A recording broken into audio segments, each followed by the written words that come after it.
Repetitive stress injuries, they're pretty common.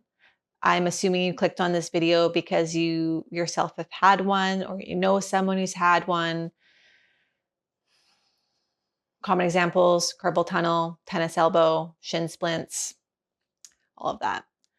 So my goal with this video is not to diagnose or treat, it's just to help give you the tools to better understand what is a repetitive stress injury.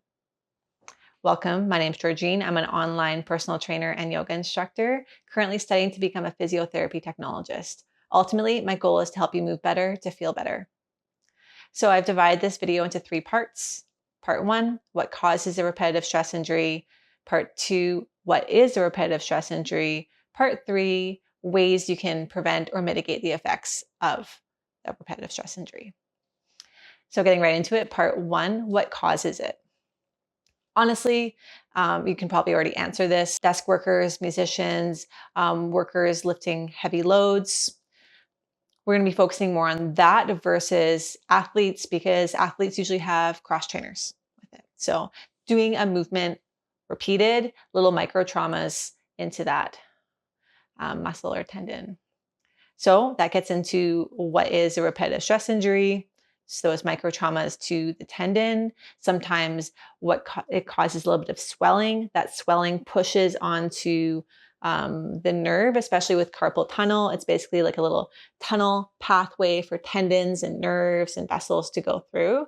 And when there is a little bit of swelling, it's a little unhappy. The nerve works less well, less good.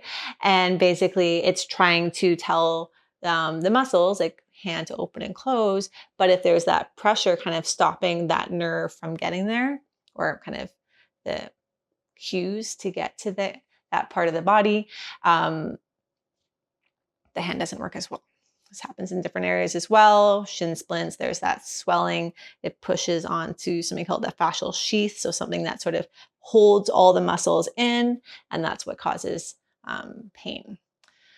So ways to mitigate or prevent a repetitive stress injury. So ultimately, super general term, there is little micro traumas that happen that cause maybe some swelling and pushing onto certain areas of the body, nerves, tendons, etc. Also causes pain. How that happens is there's that load when the body's not ready for it. So thinking about if you're going to sign up for a marathon, you wouldn't sign up and then not prepare for it. You wouldn't. You would train, you would progressively like add longer runs, you would probably strength train, stretch. And that's something that I feel is like pretty common knowledge if you think about how you prepare for a marathon. But we don't think about that. We don't superimpose that same idea on like a marathon of playing the guitar or working on a keyboard for long periods of time. But really, it's like a marathon of tiny muscles. So we really want to strengthen, prepare the body, and also take breaks. We're not just going to kind of run for 8 hours straight. We're going to kind of do little bits, take breaks, prepare, work our way up to that. So 2 main things you can do. Try to take breaks every 30 to 45 minutes. Set a timer for yourself if you need, or tell a friend.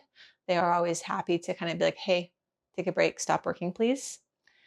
And then also those movement snacks, little 5 to 10 minute movements you can kind of sprinkle through your day to help stress the muscles, like help them strengthen, help get more mobility and flexibility, so they're prepared to do that marathon of movement. So it doesn't have to be fancy. It can be kind of any little movements as well, as long as you're taking those breaks and moving. If you want to get more specific, check out my movement snacks playlist. I've linked it below. Let me know if this helps. Let me know if you have any questions. And until next time, thank you.